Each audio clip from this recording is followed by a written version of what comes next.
Hello दोस्तों, मैं अनंत आपका मेरे यूट्यूब चैनल आयुर्वेद वाणी में स्वागत करता हूं, जो कि रोग निदान आयुर्वेद का एक सब्जेक्ट है, जिसका एक टॉपिक हमने यहाँ लिया है, जो कि परीक्षा है। अब हम परीक्षा को देखते हैं। सबसे पहले इसमें परिचय आता है।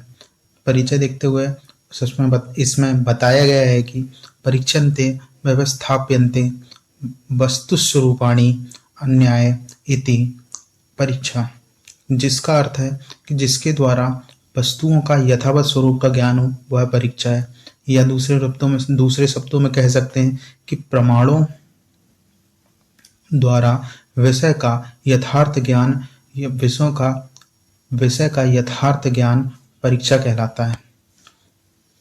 ठीक है। फिर आता है परीक्षा का प्रयोजन। दूसरा टॉपिक है परीक्षा का प्रयोजन। परीक्षा के प्रयोजन में बताया गया है कि परीक्षास्तु प्रयोजनम प्रतिपत्ति ज्ञानम, जिसमें परीक्षा का प्रयोजन प्रतिपत्ति का ज्ञान करना होता है। प्रतिपत्ति मतलब क्या होता है, हम यहाँ प्रतिपत्ति का अर्थ देखते हैं। प्रतिपत्ति के अर्थ में बताया है कि किसी रोग का जिस प्रकार आयुर्वेद शास्त्र में उत्पत्ति, लक्षण आदि बताया गया है, उसे उसी प्रकार जानकर रोग की अवस्था अनुसार चिकित्सा करने को प्रतिपत्ति कहते हैं। इसका अर्थ है कि जिस रोग के बारे में आयुर्वेद में जो जो लक्षण बताए गए हैं, जो चिकित्सा बताई गई है, उसी के आधार पर रोगों का चिकित्सा करना, ये प्रतिपत्ति होता है। फिर दूसरा पॉइंट बताया गया है कि परीक्षा कारिणो ही कुशला भवन्ति। इसका अर्थ है चिकित्सा करते समय परीक्षा करने के बाद ही जो कार्य किया जाता है वही कुशल अथवा सफल होता है। मतलब परीक्षा करने के बाद किसी भी कार्य को करना चाहिए। फिर आता है रोग रोगी परीक्षा। रोग रोगी परीक्षा में सर्वप्रथम रोग परीक्षा के बारे में बताया गया है। रोग परीक्षा 4 प्रकार की होती है। कौन कौन सी? द्विविध परीक्षा, त्रिविध परीक्षा, चतुर्विध परीक्षा, पंचविध परीक्षा। पंचविध परीक्षा में निदान पंचक आते हैं। तो सबसे पहले द्विविध परीक्षा देखते हैं। द्विविध परीक्षा में पहला है प्रत्यक्ष परीक्षा, दूसरा है अनुमान परीक्षा। फिर आती है त्रिविध परीक्षा। त्रिविध परीक्षा में प्रत्यक्ष, अनुमान और आप्तोपदेश 3 प्रकार की परीक्षा बताई गई हैं। चतुर्विध परीक्षा नाम से स्पष्ट है। चतुर्विध मतलब 4 प्रकार की परीक्षाएं होंगी। पहली प्रत्यक्ष, अनुमान, आप्तोपदेश और युक्ति। फिर आता है पंचविध परीक्षा। पंचविध परीक्षा जैसा कि मैंने पहले बताया कि इसमें निदान पंचक आएंगे। तो निदान पंचक 5 प्रकार के हैं। कौन कौन से? निदान, पूर्व रूप, उपसय, संप्राप्ति। अब है नेक्स्ट रोगी परीक्षा। हमने सबसे पहले रोग परीक्षा के बारे में देखा। अब है रोगी परीक्षा। रोगी परीक्षा को पुनः अब हम देखेंगे रोगी परीक्षा। रोगी परीक्षा को यहाँ 5 प्रकार की परीक्षाओं में डिवाइड किया है। पहली त्रिविध परीक्षा, चतुर्विध परीक्षा, षड्विध परीक्षा, अष्टविध परीक्षा और 10विध परीक्षा। त्रिविध परीक्षा के अंतर्गत आचार्य चरक और भागवत ने 3 प्रकार की अलग अलग परीक्षाएं बताई हैं। पहला प्रत्यक्ष, अनुमान, आप्तोपदेश।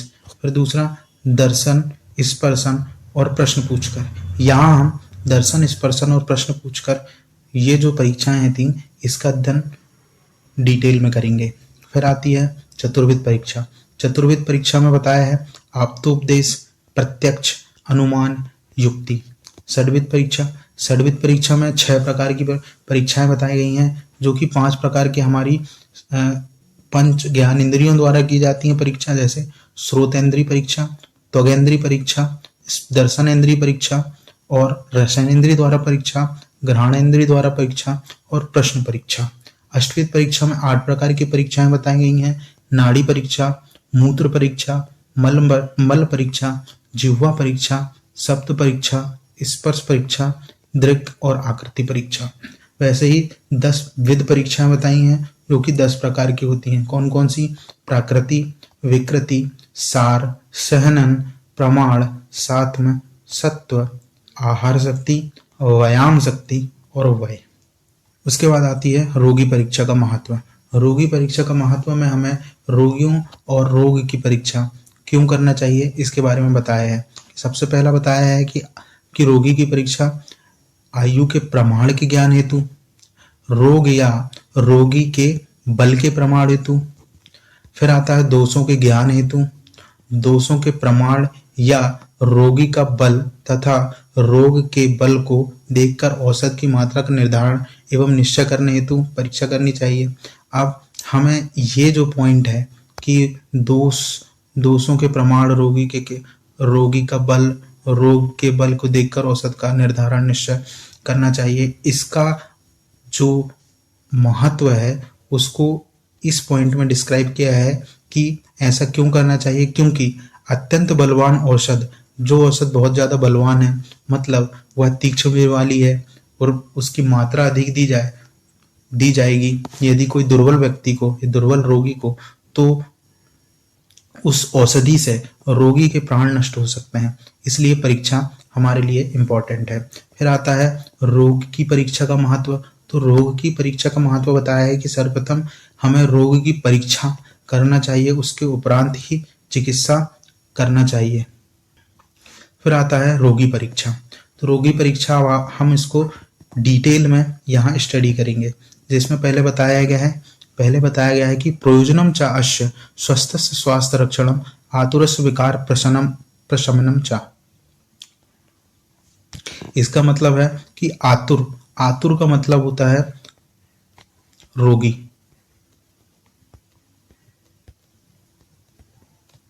तो आतुर के रोग का प्रशमन करने हेतु प्रथम रोगी की परीक्षा करना आवश्यक है। सबसे पहले जो रोगी है उसके रोग को शांत करने के लिए रोगी की परीक्षा अत्यंत आवश्यक है, ये यहाँ बताया गया है। फिर परीक्षाओं में बताया है सर्वप्रथम कि 3 प्रकार की परीक्षा, जैसे हमने पहले देखा है एक त्रिविध परीक्षा। तो सबसे पहली परीक्षा है त्रिविध परीक्षा, जिसमें दर्शन, स्पर्शन और प्रश्न, ये 3 प्रकार की परीक्षाओं के द्वारा त्रिविध परीक्षा की जाती है। सर्वप्रथम आता है दर्शन परीक्षा में बताया गया कि प्रत्यक्ष या अप्रत्यक्ष रूप से रोगी में प्रत्यक्ष अवलोकन से किसी भी चीज का पता लगाना दर्शन परीक्षा है। इस परीक्षा में क्या है कि इस परीक्षा में कुछ और परीक्षाओं का समावेश किया गया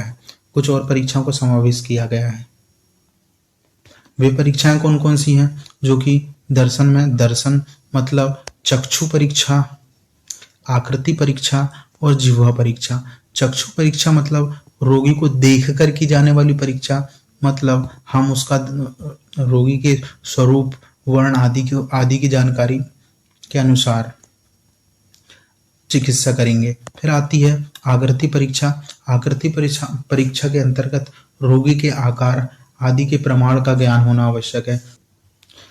जिह्वा परीक्षा, इसमें हम रोगी के जिह्वा मतलब रस के बारे में जानकारी लिखेंगे, उसकी जिह्वा का वर्ण, इस आधार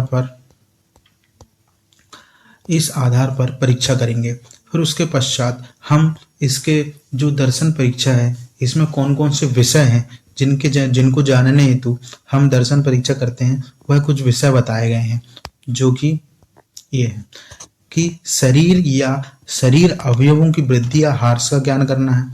फिर आयु के लक्षण के बारे में देखना है।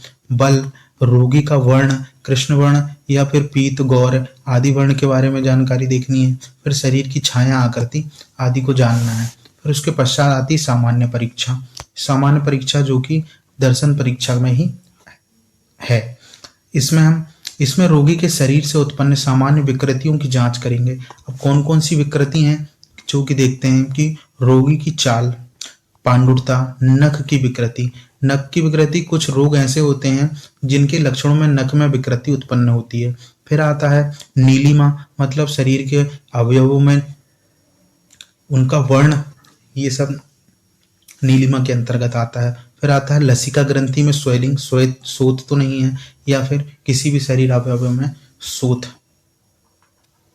फिर नेक्स्ट है स्पर्शन परीक्षा। अब शब्द से ही स्पष्ट है, स्पर्शन मतलब इसमें हम स्पर्श करके परीक्षा करेंगे।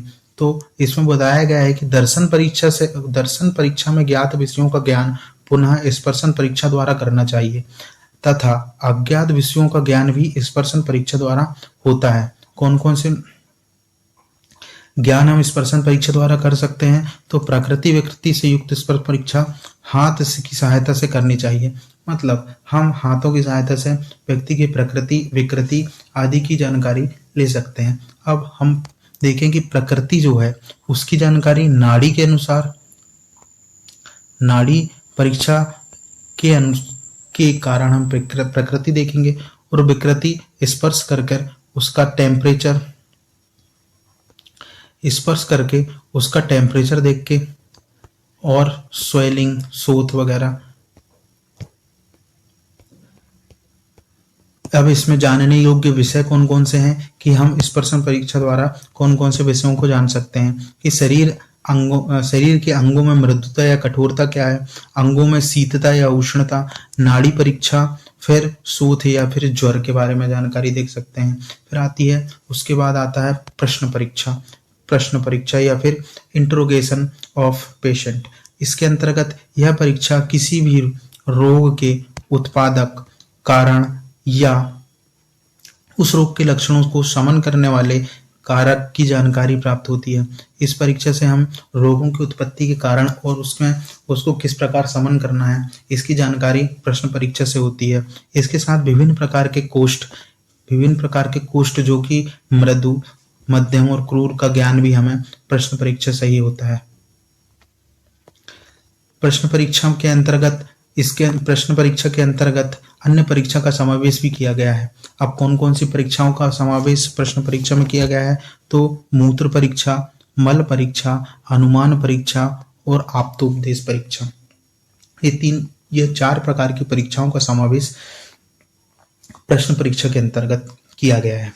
इस परीक्षा के अंतर्गत किसी भी रोगी का, जो कि नाम, उसका sex, age, occupation, place of birth, present address, chief complaint, history of patient, illness, past history, family history, personal history और ड्रग हिस्ट्री, इन सब की जानकारी हमें प्रश्न परीक्षा के अंतर्गत प्राप्त होती है। फिर उसके बाद आती है चतुर्विध परीक्षा। हमने सबसे पहले त्रिविध परीक्षा देखा, जो कि था दर्शन, स्पर्शन और प्रश्न। अब आता है चतुर्विध परीक्षा। चतुर्विध परीक्षा के अंतर्गत कुछ प्रमाण परीक्षाएं आती हैं,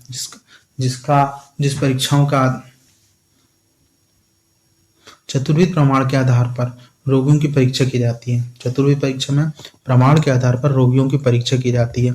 सबसे पहली आती है प्रत्यक्ष प्रमाण परीक्षा, फिर आता है अनुमान परीक्षा, आप्तोपदेश प्रमाण परीक्षा और युक्ति परीक्षा। ये चार प्रकार की परीक्षा चतुर्विध परीक्षा कहलाती हैं। इसके बाद जो है सबसे पहले प्रत्यक्ष प्रमाण परीक्षा। प्रत्यक्षम तु खलु यद तद स्वयं इंद्रियाय मनसः चो उपलभते। इसमें बोला गया है कि जो मन और पांचों इंद्रियों से स्वयं जाना जाता है उसे प्रत्यक्ष कहते हैं। इसके अंतर्गत सुख, दुख, इच्छा, द्वेष, प्रयत्न आदि मन से प्रत्यक्ष होते हैं। पदार्थ विज्ञान में हमने पढ़ा है कि सुख, दुख, इच्छा, द्वेष आदि, प्रयत्न आदि का ज्ञान मन से ही प्रत्यक्ष होता है। इसमें शब्द, स्पर्श, रूप, रस, गंध इंद्रियों का प्रत्यक्ष होता है। फिर आता है इंद्रियों से प्राप्त ज्ञान संचय रहित होता है। हम सबसे पहले अब इसके बाद हम शब्द, स्पर्श, रूप, रस, गंध जो हमें इंद्रियार्थ बताए हैं उनके अनुसार परीक्षाएं देखेंगे कि सबसे पहली परीक्षा आती है श्रोतेंद्रिय द्वारा परीक्षा। श्रोतेंद्रिय द्वारा परीक्षा, इसमें हम सबसे पहले इसमें क्या होता है, गार्गलिंग साउंड ऑफ एब्डोमेन, मतलब एब्डोमेन के साउंड की ध्वनि की जांच करेंगे। फिर क्रैकिंग साउंड जो है बिग एंड स्मॉल जॉइंट्स में जो साउंड आता है उसकी परीक्षा श्रोतेंद्रिय परीक्षा के द्वारा होती है। फिर आता है वॉइस ऑफ पेशेंट, मतलब रोगी के शब्द, उसके आवाज का विकृति का ज्ञान हम श्रोतेंद्रिय द्वारा करते हैं। फिर आती है चक्षु इंद्रिय द्वारा परीक्षा। चक्षु इंद्रिय नाम से स्पष्ट है, चक्षु मतलब नेत्र, मतलब हमें उसे देखना पड़ेगा। देखने से हमें क्या, उसका कलर, शेप, उसके शरीर का measurement, natural and unnatural changes of body, ये सब जानकारी चक्षु इंद्रिय के द्वारा पता चलेगी। फिर उसके बाद आती है रसनेंद्रिय द्वारा परीक्षा। रसनेंद्रिय जैसे कि आपने शब्द से ही स्पष्ट है, रस मतलब यहाँ पे हमें टेस्ट की बात होगी, तो हम देखते हैं कि अनुमान प्रमाण मतलब रसेंद्री द्वारा जो अनुमान प्रमाण है उसमें सबसे पहले प्रश्न द्वारा हम उसके रस के बारे में जानकारी प्राप्त करेंगे कि उसके शरीर में रस में किसी प्रकार की विकृति तो नहीं है, जो कि ज्ञान रोगी से प्रश्न पूछकर प्राप्त होगा। फिर उसके पश्चात है घ्राण इंद्रिय परीक्षा। घ्राण इंद्रिय शब्द से ही स्पष्ट है। घ्राण घ्राण का मतलब होता है मतलब नासिका। नासिका गंध का काम करती है, तो इससे हमें रोगी के गंध का ज्ञान होगा। फिर उसके पश्चात है स्पर्शेंद्रिय द्वारा परीक्षा। स्पर्शेंद्रिय द्वारा परीक्षा नाम से ही स्पष्ट है। स्पर्श मतलब इसमें हमें स्पर्श का ज्ञान, स्पर्श करके परीक्षा करनी होगी, जिससे हमें क्या कौन कौन से जानकारी प्राप्त होगी कि ग्रंथियां आदि का ज्ञान होगा। नाड़ी परीक्षा हम इसके द्वारा कर सकते हैं और रोगी के तापमान के बारे में जानकारी प्राप्त कर सकते हैं। उसके बाद आते हैं अनुमान परीक्षा। सर्वप्रथम हमने प्रत्यक्ष परीक्षा देखा, और उसके बाद आता है अनुमान प्रमाण परीक्षा। अनुमान प्रमाण परीक्षा में बताया है कि जिस प्रमाण के द्वारा तथ्य अथवा साक्ष्य का अनुमान किया जाए उसे अनुमान परीक्षा कहते हैं। इसमें बताया गया कि अनुमानम खलु तर्कयुक्तम पेक्ष, जो कि चरक विमान स्थान से लिया गया है। इसका अर्थ होता है युक्ति पूर्वक किसी भी कार्य का ज्ञान करना अनुमान कहलाता है। मतलब अनुमान प्रमाण के लिए युक्ति आवश्यक है। फिर आता है युक्त। हाँ, दूसरी लाइन में भी यही बताया गया है कि युक्ति के बिना अनुमान प्रमाण का ज्ञान असंभव है। मतलब हमें युक्ति आवश्यक है। क्यों आवश्यक है, इसे उदाहरण से बताया है कि पाचन शक्ति से, किसी के पाचन शक्ति से उसकी अग्नि के बल का ज्ञान। यदि कोई रोगी है, उसका पाचन, वह भोजन में अरुचि है, उसको भोजन करने की इच्छा नहीं होती, उसका डाइजेशन हमेशा खराब रहता है, तो उससे हमें उसके शरीर की अग्नि के बल का ज्ञान प्राप्त होगा। अब कोई रोगी है, व्यायाम शक्ति से, उस रोगी के व्यायाम शक्ति से उसके शारीरिक बल का ज्ञान भी होगा। यह सब अनुमान प्रमाण के अंतर्गत हमें ज्ञान प्राप्त होगा।